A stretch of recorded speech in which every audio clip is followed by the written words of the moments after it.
Bonjour à toutes, bonjour à tous. Ravi de vous retrouver ce matin pour discuter de PIM et de DAM au sein du groupe Naos. Est-ce que vous m'entendez bien, Caroline, Stéphane, Guillaume? Tout Très à fait. bien, ouais. Oui, Super. parfait. Et bonjour Et à tous. alors, on se retrouve aujourd'hui pour discuter comment Naos a déployé une stratégie de produit global grâce au couple PIM et DAM. Et donc, je suis absolument ravi d'être en présence de l'équipe Naos, représentée par Caroline Gudin et Stéphane Bien-Aimé, et de notre partenaire Kipik, avec Guillaume Renaud. Et moi-même, donc, je suis Baptiste Leger, le directeur général chez Quebel, donc l'éditeur de la solution PIM, et je vais laisser mes camarades se présenter. Caroline, je te laisse le micro. Ça marche. Merci et bonjour à tous. Du coup, moi, je suis Caroline Gudin et je fais partie de l'équipe Digital Naos et je suis Product Owner de Digital Asset. Et je m'occupe notamment des plateformes PIM et DAM. Donc, je suis vraiment le Product Owner de ces deux plateformes. Et de mon côté, du coup, Stéphane Bienmé, je fais partie de la DSI, donc du service informatique chez Naos. Je m'occupe plutôt de la partie technique, donc des interfaces qu'il peut y avoir entre le PIM, le DAM et les différentes solutions qu'on a chez nous, notamment web. Et bonjour à tous, donc je suis Guillaume Renaud, responsable commercial chez Kipik, la solution de Digital Asset Management sélectionnée et déployée chez Naos. Alors, de quoi va-t-on parler aujourd'hui? Au sommaire, on va commencer par une rapide présentation, de nos 3 sociétés. Donc on va commencer, par le groupe Naos. Ensuite, on présentera Quable, puis Kipik et puis on se plongera dans le vif du sujet qui est, le retour d'expérience, de Naos dans la mise en place et l'utilisation au quotidien, de nos 2 solutions respectives et bien évidemment, on parlera des projets à venir. Alors, Caroline, Stéphane, je vous laisse la main pour présenter votre société. Oui. Peut-être juste avant, Baptiste, Mmh. pour poser des questions pendant la présentation, n'hésitez pas à utiliser l'onglet questions pour poser toutes vos questions et on y répondra en fin de séance. En effet, merci Guillaume. Alors du coup, pour présenter Naos, en fait Naos c'est le groupe qui possède les marques Bioderma, Institut Esthederm et Etapur. Donc ces 3 marques dans le milieu de la cosmétique, des soins de la peau. Donc on fait des produits de soins de peau, d'hygiène. Nos produits se vendent dans plus de 130 pays. Ils sont uniquement fabriqués en France. Et on fabrique 600 000 produits par jour. Donc voilà. Et chez Naos, on a déployé 4 sites internet dans plus de 50 pays. Super, merci beaucoup. Côté Quable, du coup, nous, on édite donc une solution de PIM, de Product Information Management. Je reviendrai sur cet acronyme juste après. Pour la petite histoire, nous, on existe depuis 2013. On a démarré par effectivement en étant une agence omnicanal. On travaillait sur un sujet de gestion de référentiels produits, puis on mettait en place des sites internet, des extranets B2B, du catalogue papier, on gérait des assets aussi pour nos clients. Et fort de toute cette expérience, en fait, on a pu identifier qu'il y avait un vrai besoin sur le marché de pouvoir proposer une expérience qui soit à la fois fiable, homogène sur tout un ensemble de points de contact, que ce soit un site e-commerce, des sites institutionnels, des marketplaces, des catalogues papier.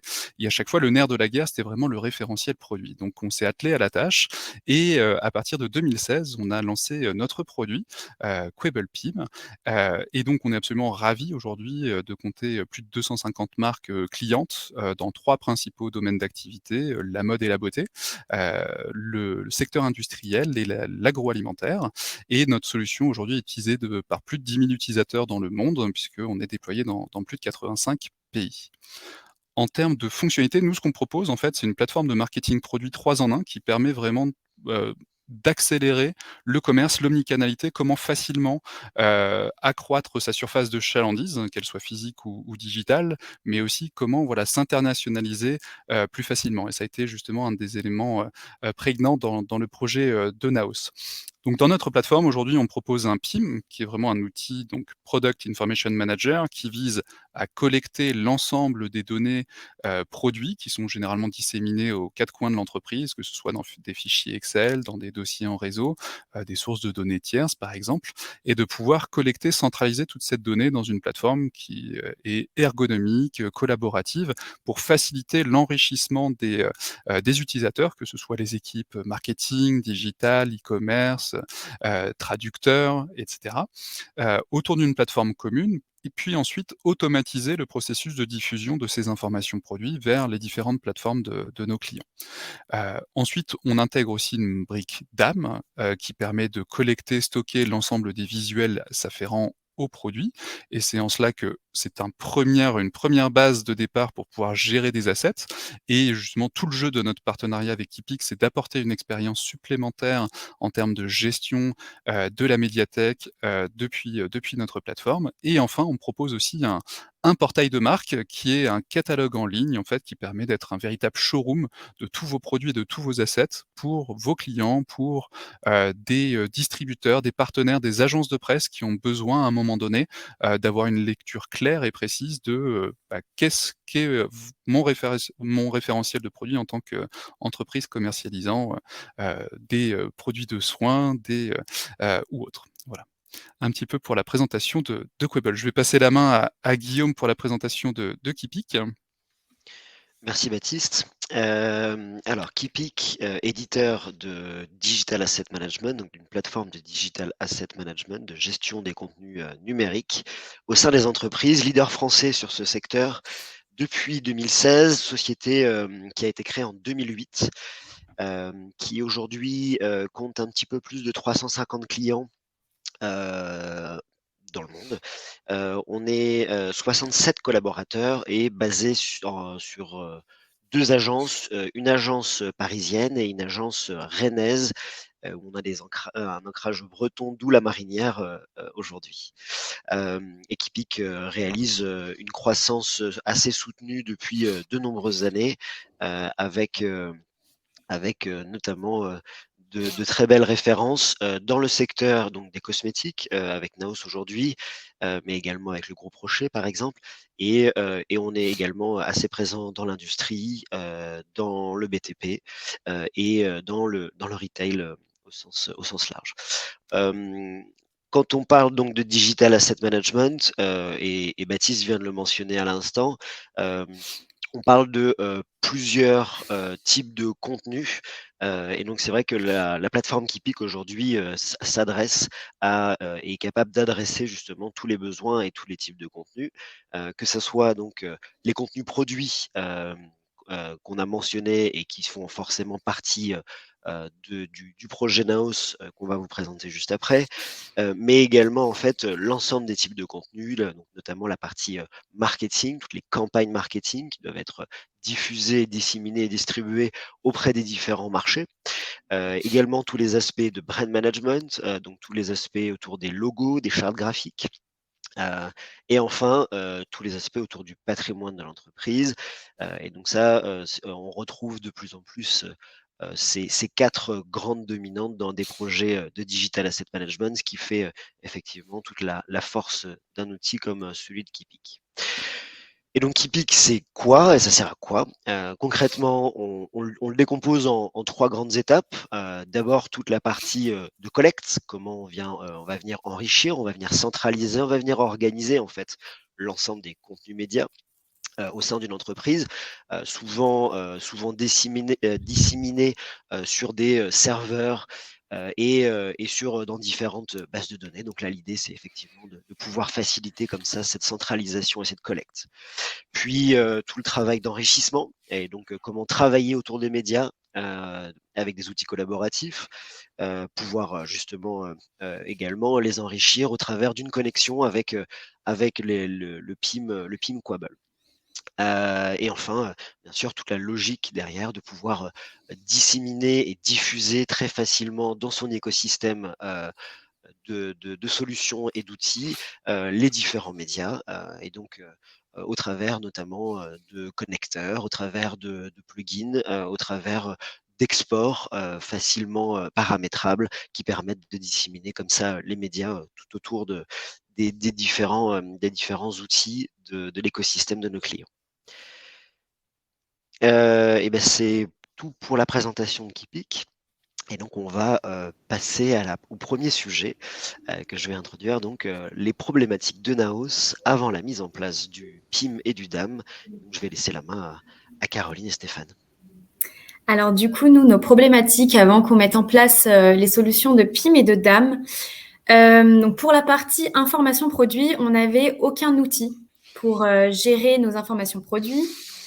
Et pour la partie DAM, on avait une plateforme par marque et il y avait même Etapure qui n'avait aucune plateforme. Et du coup, donc on avait des problèmes de manque de fiabilité des données. On avait des données un petit peu partout, réparties sur plein de fichiers Excel. Donc, on ne savait pas forcément quel était le dernier fichier Excel à jour.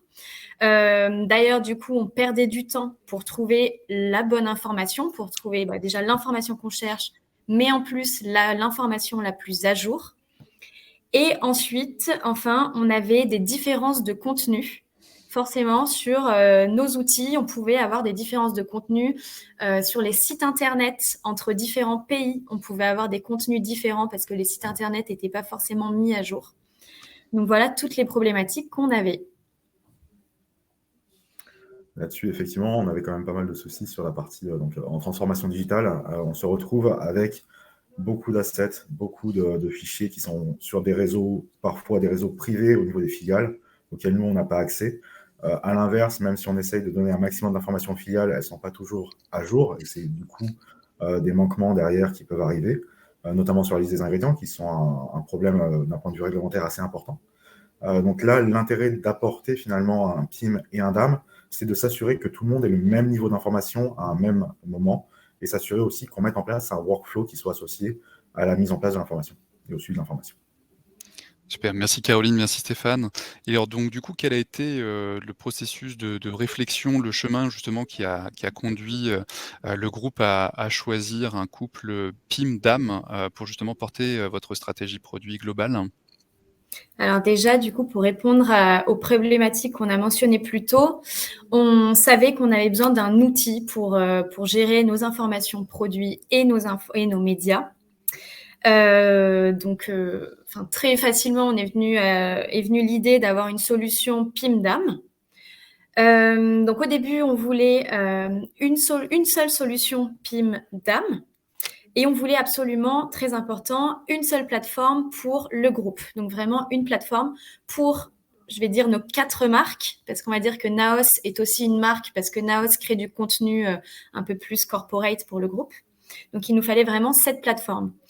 Au final, donc on a lancé dans un premier temps la plateforme PIM, du coup la plateforme Quabble, qui est un excellent PIM, mais qui ne répondait pas à notre besoin total en termes de gestion de médias.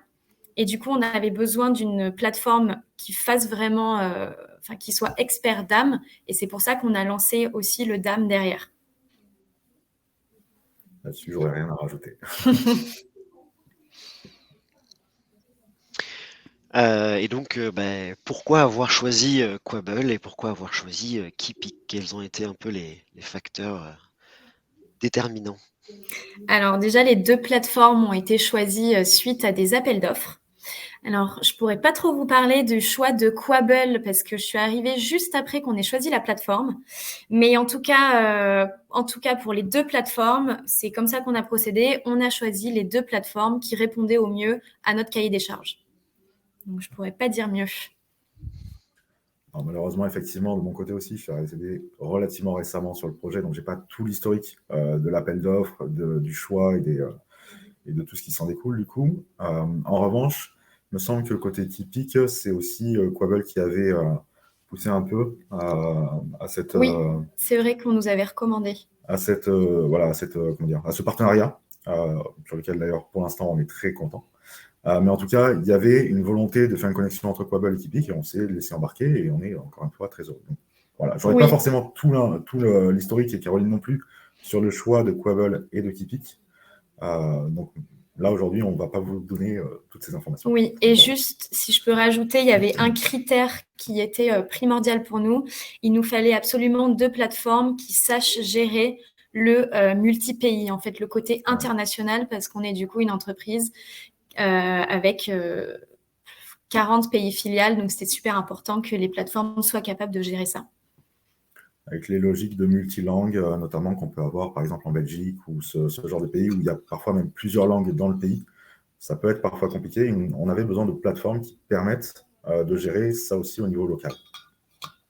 Ouais, tout à fait.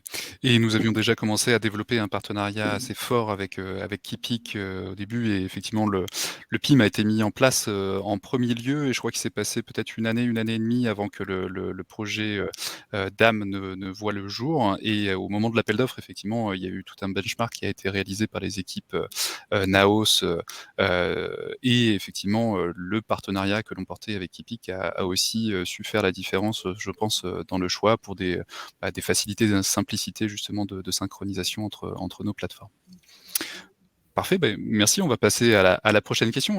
Alors, du coup, alors quelques illustrations, effectivement de nos solutions, respectives. Donc là, on voit effectivement, une fiche produit, donc, du produit Créaline, des tableaux de bord et voici les rendus, par exemple, sur le site internet. Donc l'objectif, c'est que vraiment, nos clients et comme le groupe Naos aient une représentation, une fiche produit qui soit omnicanal dans le PIM et qui permet tout de suite de diffuser, ces informations, quelle que soit la marque, Bioderma, Esthederm, Etapure, depuis notre plateforme, d'alimenter tout leur système et bien évidemment dans toutes les langues locales, souhaitées. Je crois aujourd'hui au nombre de 57, si je dis pas de 57 ou 58. Oui. Voilà. Oui, si je peux donner quelques informations juste en termes de volumétrie, si ça vous intéresse. Aujourd'hui, sur Quable, on a 250 utilisateurs, dont 150 contributeurs, donc dans tous nos pays. Donc, chaque pays est contributeur et est responsable de la traduction de ses contenus. Et on a 500 fiches produits et 1000 références. Super. Côté Kipik?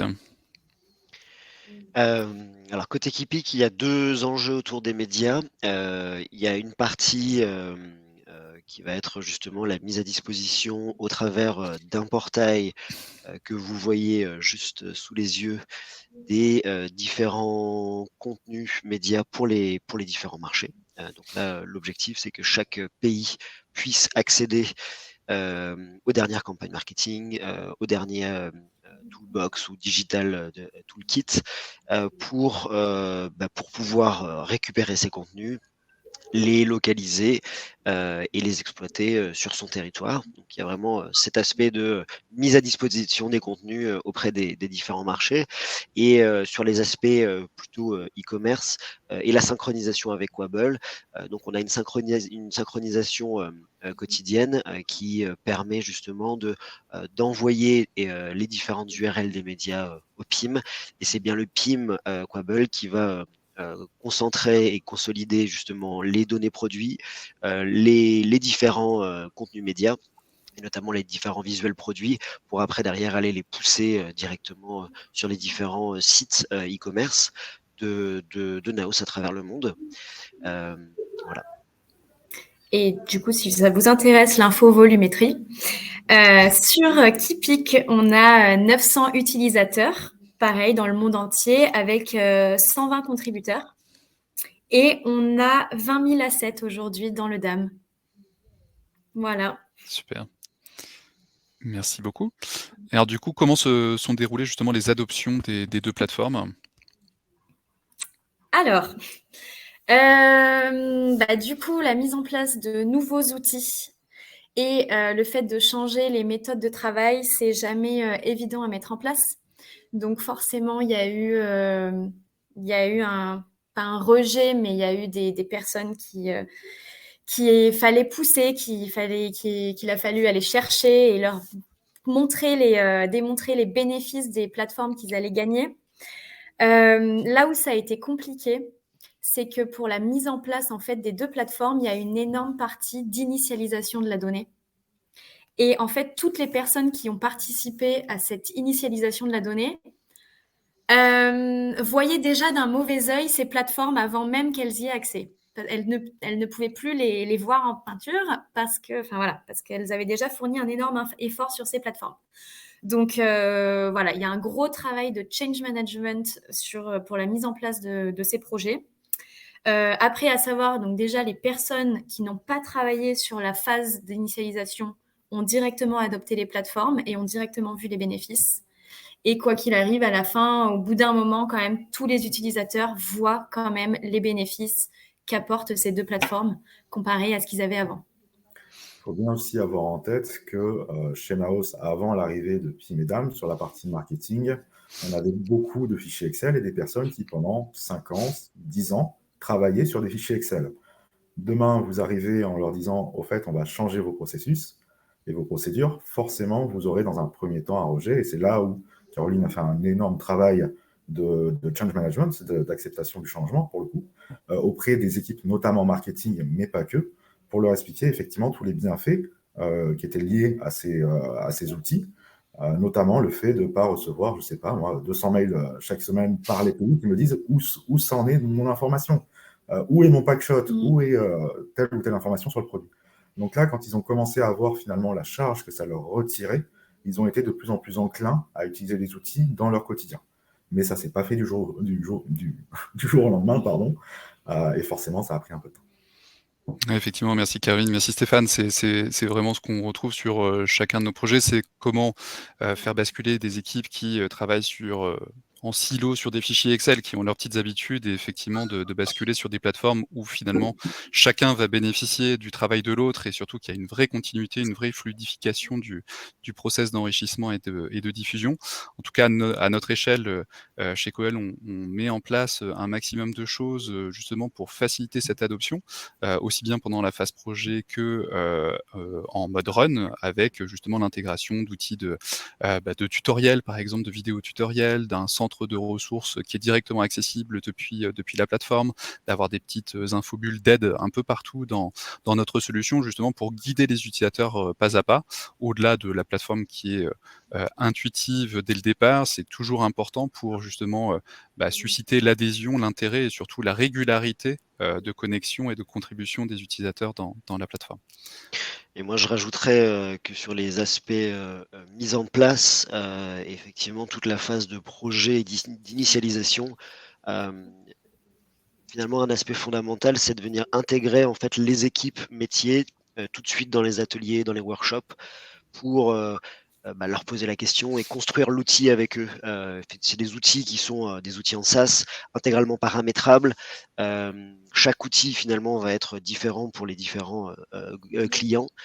Et donc, cet aspect projet est vraiment fondamental de travailler main dans la main avec les métiers et surtout ne pas décider à leur place et de leur imposer finalement une organisation qui pourrait au contraire justement ne pas les faire adhérer au projet. Tout à fait. Pardon. Non, c'est moi qui ai cliqué en double. Moi aussi. Et donc, quels ont été justement les bénéfices apportés de la mise en place de ces deux outils Alors, déjà, on a gagné en efficacité parce qu'on a pu mettre en place des processus internes. On a réussi à mettre en place des processus communs aux 3 marques avec très peu de spécificité entre les marques, et ça, c'est un exploit.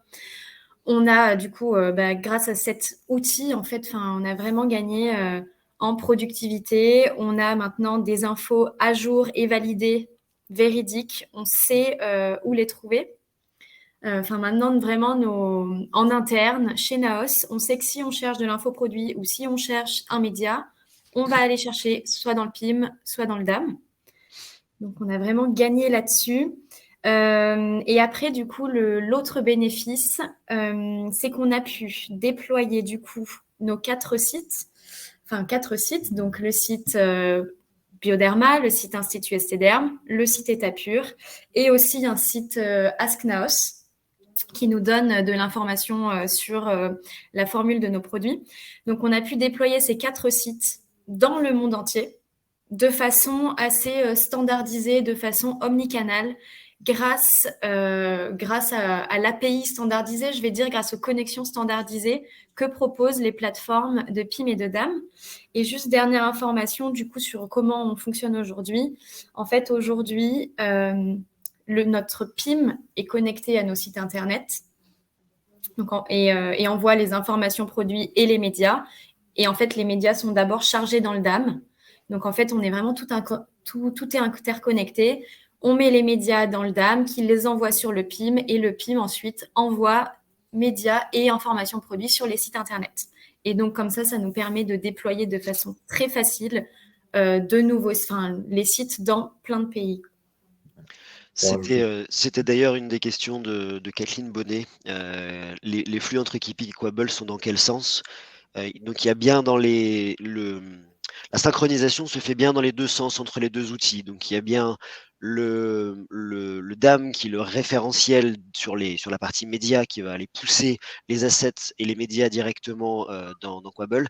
Et à l'inverse, nous on interroge en fait le PIM Quabble pour récupérer de la donnée produit pour venir enrichir en fait les notices sur les médias et faciliter notamment la recherche et donc pour les utilisateurs pouvoir rechercher par code EAN, par différentes valeurs et différents attributs. Et un autre point aussi qui est important, si je me permets, c'est la partie du coup standardisation de l'outil et quelque part standardisation, j'ai envie de dire, de la donnée. Là, quelque chose qu'on avait pendant pas mal d'années côté Naos, c'est que chaque site avait sa base de données qui était créée d'une certaine façon pour ses fiches produits. Là, aujourd'hui, avec une base de données qui est commune, qu'on appelle via les API, on se retrouve avec des informations qui sont cohérentes. Et ça, c'est ultra important quand on est en train de bâtir un groupe, parce qu'on ne l'a pas précisé, mais le groupe Naos en tant que groupe existe depuis 2016, si je ne dis pas de bêtises, alors que les marques sont beaucoup plus vieilles que ça, Bioderma a 40 ans maintenant. Et donc forcément, il fallait recréer une cohésion. Et cette cohésion, quand on part sur un outil qui est commun aux trois marques, plus Naos, elle est facilitée. Super. Et du coup, alors je me permets de compléter, il y avait Cédric qui posait quel est le délai de publication entre Kipik et le PIM? Quelle est la régularité de synchro? Alors, le DAM, tous les jours, le DAM se synchronise avec le PIM, donc tous les soirs. Et ensuite, pareil, tous les soirs, le PIM se synchronise avec les sites. Super, merci. Donc c'est une synchronisation quotidienne, donc c'est plutôt une synchro une fois par jour. Parfait. Et je me permets de rebondir sur ce que tu disais, Caroline, en préambule. C'était sur rechercher la bonne information, rechercher le bon document, extraire le bon document.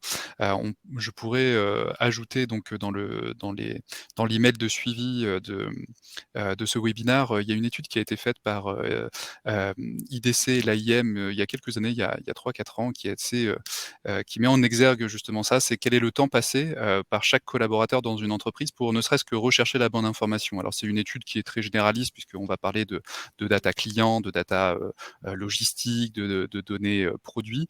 Ce qui a été donc ça a été réalisé sur un panel de plus de 5000 personnes.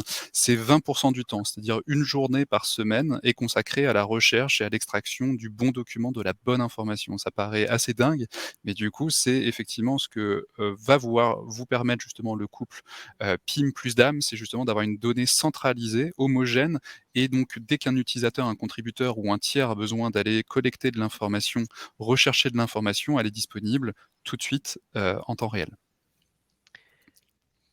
Alors je me permets d'intégrer une petite question parce que c'est quand même assez lié justement à la diffusion des données produits et des contenus directement sur les sites. Donc c'est Sven Dubois qui nous pose la question de quelle est en fait la plateforme e-commerce que vous utilisez au sein de Naos. On est sur une base Magento, du coup. Tous nos sites sont sur Magento, ceux qui sont e-commerce. Ceux qui sont sites vitrines sont plus sur du Drupal. Super. Du coup, en synthèse, si on faisait la synthèse de ce beau projet, on parlait de données centralisées, sécurisées, des processus d'enrichissement fluidifiés, le développement d'une offre digitale accélérée. Peut-être si vous souhaitez compléter, si vous avez un mot complémentaire à dire là-dessus. De mon côté, non, c'est super bien résumé, tout ce qu'on a dit jusqu'ici. Non, effectivement, on a pas mal travaillé avec Quabble et Kipik et globalement, on est effectivement très heureux de travailler ensemble puisque on n'a vu que des améliorations sur ces 3 niveaux-là. Parfait. Et ben justement, quelles vont être les prochaines étapes de ces projets PIM-DAM maintenant qu'on a mis en place les plateformes quelles sont les prochaines étapes? Alors, donc déjà, nos projets qui vont continuer, c'est de connecter du coup les plateformes PIM et DAM à d'autres canaux. Donc, comme j'ai dit aujourd'hui, en fait, il n'y a que le PIM qui est connecté au site et les visuels DAM viennent d'abord par le PIM et ensuite par les sites. Demain, on a le projet de connecter le DAM directement au site internet de garder cette connexion qu'on a déjà pour qu'il y ait une centralisation des packshots, s'assurer que nos fiches produits sur nos sites internet est bien visuel. Donc ça, c'est géré par le siège. Mais à côté de ça, on veut connecter le DAM aussi à nos sites internet pour que les pays puissent aussi aient aussi la possibilité de mettre des packshots sur leur site internet en local. Typiquement, aujourd'hui, on va prendre un exemple. Vous avez votre packshot central qui est corps modèle, entre guillemets, que vous allez pousser dans tous les sites pays. La France a eu une distinction sur un de ses produits qu'elle veut afficher à côté ou sur le packshot. Forcément, on ne va pas l'afficher partout dans le monde. On va l'afficher qu'au niveau de la France. Et pour faciliter cette intégration, on va leur dire, côté France, à la filiale, mettez votre asset dans le DAM et on va synchroniser entre le DAM et le site directement pour que cette distinction apparaisse directement donc, sur le site e-commerce. Et l'idée, c'est d'avoir ça pour la France et évidemment pour tous les pays. On a commencé le déploiement et on va continuer là dans les 2 années à venir sur tous les pays, toutes les filiales du groupe. Donc là, aujourd'hui, sur la partie DAM, donc vous avez commencé à intégrer justement les différentes équipes des différents marchés de plusieurs pays. Et l'objectif, c'est donc une accélération en fait d'intégrer les médias des différents pays à l'intérieur du DAM. Et donc, il me semble que l'objectif, c'est d'intégrer 48 pays, si je ne raconte pas de bêtises. Ouais, d'ici la fin de l'année. Oui, parce que donc pour clarifier. Oui, d'ici la fin de l'année prochaine. pour clarifier, donc dans le PIM aujourd'hui, à la fois le central et les pays sont contributeurs. Mais par contre, dans le DAM, jusqu'ici, seul le central était contributeur et partageait des outils avec les pays. Là, on commence à déployer les pays pour qu'ils soient aussi contributeurs dans le DAM et qu'ils puissent venir déposer leurs médias locaux aussi. Et donc l'objectif, c'est de leur donner un peu d'autonomie et également en fait de partager des bonnes pratiques ou de partager des idées de contenus qui ont été créés en local mais qui pourraient justement intéresser d'autres pays. Complètement. Est-ce que vous avez peut-être un complément sur les prochains projets? Pas qu'on puisse communiquer pour le moment, en tout cas. Ça marche. Alors, on a plusieurs questions. Je vous propose de les prendre un petit peu au fil de l'eau. Je vais remonter un peu le fil. Donc, j'ai Cédric Leroux de La Redoute qui nous pose une question sur comment réalisez-vous les packshots aujourd'hui chez Naos? Quel est le processus en fait de création des contenus? Alors, les packshots sont créés en interne, donc on a un studio graphique en interne. C'est eux qui créent les packshots. Et c'est d'ailleurs le studio, une fois que les packshots sont créés, qui vont charger les packshots sur le DAM. Je ne sais pas si ça répond entièrement à la question. Je ne sais pas si Cédric, c'est correct. Et pour compléter, donc juste, on ne crée pas uniquement des packshots, on va créer aussi d'autres types d'outils qui seront hébergés sur le DAM. Et pour cela, soit c'est notre studio interne qui va créer ces outils, soit c'est des agences externes. Et c'est par contre pour les outils de campagne, ça c'est les chefs de produits qui vont aller charger ces outils sur le DAM. Et on ne charge que des outils chez Naos, que des outils qui sont validés, que des outils définitifs. En fait, le DAM Keepic permet de collaborer sur le DAM pour travailler. Mais nous, on a décidé de ne pas travailler sur le DAM parce qu'on a déjà nos processus internes. Et donc, on ne charge que des outils définitifs. Là-dessus, tout à l'heure, j'en parlais, hein, le management du changement, c'est une étape à la fois. Donc, on va éviter de leur changer tout leur process tout de suite. Oui, effectivement, il y a bien également la mise à disposition des fichiers sources. Donc, on a bien les médias validés et également en fait la grappe de fichiers sources qui est mise à disposition et après qui est distribuée auprès des différentes filiales. Tout à fait. Donc j'ai Christophe Pilate de Maison du Monde qui nous pose plusieurs questions.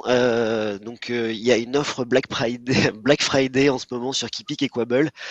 En effet, 2 pour le prix d'un. Donc à choisir après celui qui sera offert entre les deux. Mais par contre, c'est jusqu'à demain soir minuit, donc il va falloir se dépêcher quand même pour saisir l'offre Black Friday. Et on se recontacte très rapidement pour en parler. Alors, donc, je remonte les questions au fil de l'eau. Alors Christophe posait une question également donc sur comment se passe concrètement la migration entre le moment où on passe d'une solution obsolète à une potentielle nouvelle solution, sans que ça bloque en termes de processus métier et de, en gros, de mise en place et de mise en ligne opérationnelle en fait des deux solutions. Et donc en fait la question, j'imagine, c'est comment ne pas perturber les métiers dans leur travail du quotidien, tout en essayant en fait d'intégrer et de mettre en place un outil.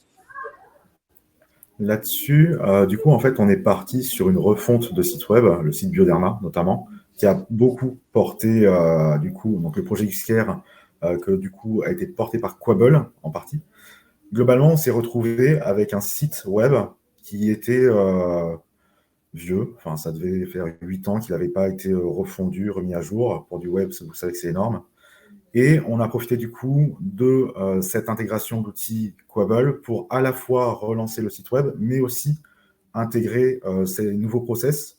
Et en fait, l'attrait de la nouveauté aide beaucoup quand on vous dit que vous allez lancer du nouveau. Les gens sont embarqués beaucoup plus facilement. Et là-dessus, donc, comment est-ce qu'on a géré côté Naos? Côté Naos, c'est surtout parce qu'on a eu du nouveau, on n'a pas eu forcément besoin de reprendre l'existant. On est reparti presque from scratch. Et tout ce qui existait, en tout cas en termes de web, a été refondu au fil de l'eau. Ça a été le cas pour Etapure l'année dernière, et c'est le cas pour STDM cette année, si je ne dis pas de bêtises, ou c'était fin d'année dernière? Fin d'année dernière. Fin d'année dernière aussi. Donc, globalement, en fait, nos nouveaux sites web, qui sont vraiment très ancrés avec Quabble et Keepic, ont été refondus récemment. Donc forcément, on n'a pas eu besoin de récupérer beaucoup de legacy qui, dans les projets, parfois peuvent vraiment être un poison, vous le savez, je pense, pour ceux qui travaillent un peu côté SI.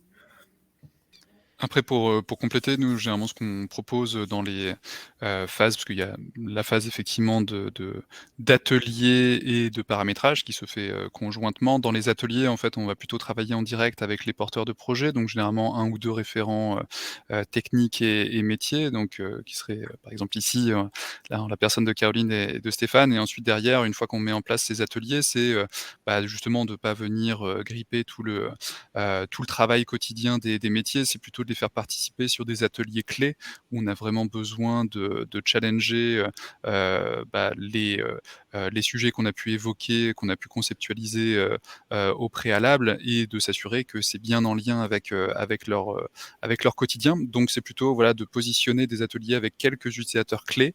Donc après, en fonction de la typologie, de la taille de l'entreprise, par exemple au sein du groupe Naos, c'est plutôt des utilisateurs clés, quelques utilisateurs clés par marque, par exemple, et qui connaissent vraiment très bien l'ensemble du process d'enrichissement produit de A à Z. Et tout cela fait en sorte qu'on arrive à avancer, on prend des décisions, on est capable de mettre en place un produit qui soit en parfaite adéquation avec la plateforme et le métier. Donc ça, c'est vraiment super. Et l'objectif, c'est effectivement de ne pas sursolliciter les métiers dans des phases de migration de données ou de réflexion sur la mise en place d'un projet.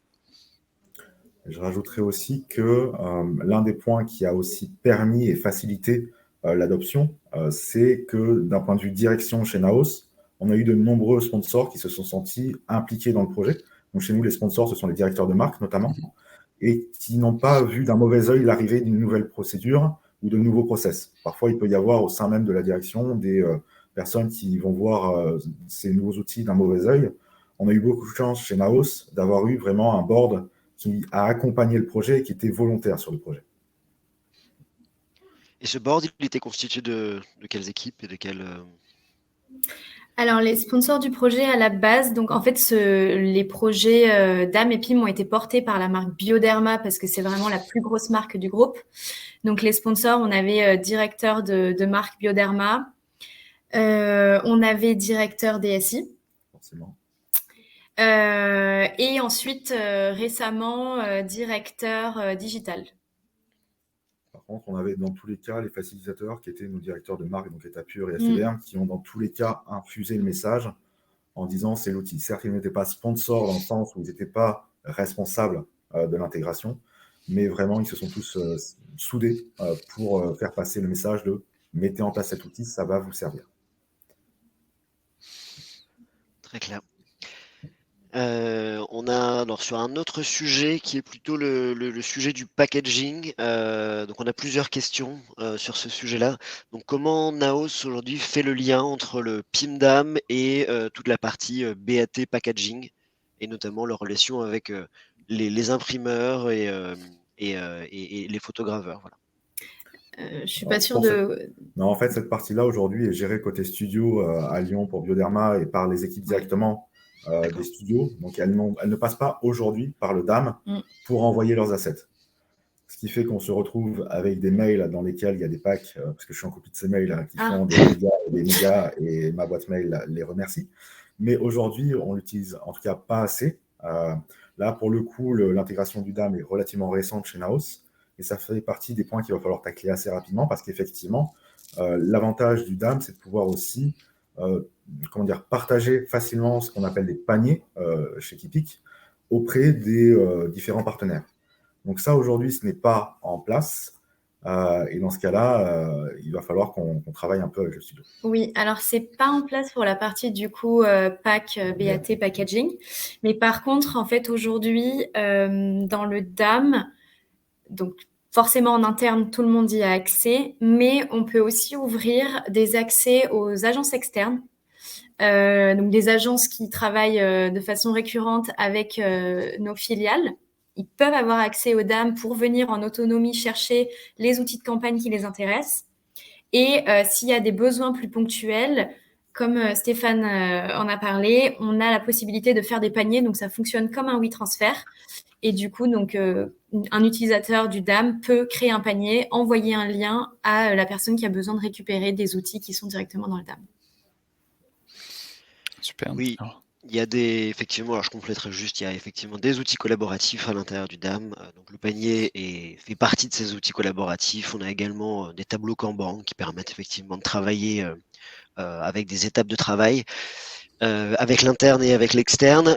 Et également, on a toute une suite de plugins, notamment pour les outils, pour la suite Adobe Creative Cloud. Pour notamment les graphistes ou en tout cas les personnes qui travaillent sur les packaging et qui font les créations graphiques. Du coup, il existe des connecteurs pour justement faciliter ce travail. Je vous invite à consulter un autre webinaire que Kipik avait réalisé il y a quelques mois, justement pour présenter un peu en détail ces différents plugins et à me recontacter éventuellement pour en parler un peu plus en détail. Parfait. Je crois qu'il est 11h44, il reste une petite minute. Est-ce qu'on prend une dernière question, Guillaume? Est-ce que tu as vu... Alors, il y a plusieurs questions. Si jamais on dépasse le timing, ce qu'on propose, si on n'a pas eu le temps de répondre à toutes les questions, c'est bien évidemment, on répondra à toutes les questions dans le follow-up du webinaire par email. Donc toutes les questions seront répondues, hein, si jamais il en reste encore. Alors, il me semble qu'il reste juste deux questions. Une question par Estelle de Wonderbox Est-ce que les informations du PIM sont envoyées au DAM? Donc la réponse est oui. On l'a dit tout à l'heure, il y a bien un échange entre le DAM et le PIM dans les deux sens. Il y a bien une synchronisation qui se fait. Et donc j'ai une autre question de Pascal. Pour faciliter l'utilisation, y a-t-il un connecteur unique pour les users Naos pour se connecter à Quable et Kipik simultanément? J'imagine que le sens de la question, c'est de se dire, est-ce que l'utilisateur en fait se connecte via une seule interface pour accéder aux deux outils? La réponse La réponse est non. La réponse est non. Non, il faut bien se créer un login dans le DAM et un login dans le PIM. Et on accède au DAM via un URL et on accède au PIM via un autre URL. Tout à fait. Après, quelque On a chose des qu'on a- gestions d'authentification bien distinctes entre nos deux systèmes. Après, on a des outils qui facilitent la connexion, que ce soit se connecter via un compte mail type Google Apps ou autre, qui permettent effectivement de se synchroniser et de se connecter plus facilement. Mais effectivement, on a bien deux systèmes d'authentification distincts. Et pour compléter très rapidement, du coup, d'un point de vue purement technique API, on peut tout à fait faire des requêtes sur le PIM et récupérer des infos via le DAM s'il y a une connexion entre le PIM et le DAM. Ce qu'on a fait pendant très longtemps au niveau web. Et du coup, ça peut permettre de pallier à un seul appel plutôt que deux. C'est vraiment la démarche best of breed avec effectivement, plutôt que de choisir un outil qui fait un petit peu tout, là l'objectif c'est de choisir vraiment deux pure players sur leur secteur pour les faire dialoguer ensemble et bénéficier justement de la puissance de ces deux outils. Mais après, bon, en termes d'authentification, on l'a mentionné juste avant, on a toute une partie de SSO, et donc chacun bénéficie des connecteurs classiques aux annuaires d'entreprise qui facilitent la création d'utilisateurs, la gestion des groupes et qui permet de facilement comme ça pouvoir se connecter aux différents outils voilà, pour les différents utilisateurs. Je pense qu'on a fait le tour des questions. Si jamais il en reste, on se fera effectivement le plaisir d'y répondre par la suite. En tout cas, c'était très enrichissant d'avoir ce beau retour d'expérience. Caroline, Stéphane, on vous remercie pour cette participation. Je pense que voilà, ça permet d'éclairer des clients communs ou distincts de Kipik ou de Quable dans l'utilisation et pourquoi effectivement nos solutions peuvent bien matcher pour gérer finalement à 360 l'ensemble des produits et des assets. Voilà, je vous remercie en tout cas de votre participation. Merci Guillaume aussi pour ta participation. Je ne sais pas si Guillaume, je te laisse le mot de la fin. Écoutez, non, merci à tous d'avoir participé aujourd'hui. Donc, on était un peu plus de 40 connectés aujourd'hui. Donc, merci d'avoir posé des questions et d'avoir participé. Et bien, encore une fois, merci à Caroline et à Stéphane d'avoir pris du temps pour nous partager leur expérience. Merci à vous. Merci. À très bientôt. Bonne journée à tous. Bonne journée. Au revoir. Au revoir. Merci. Bonne journée.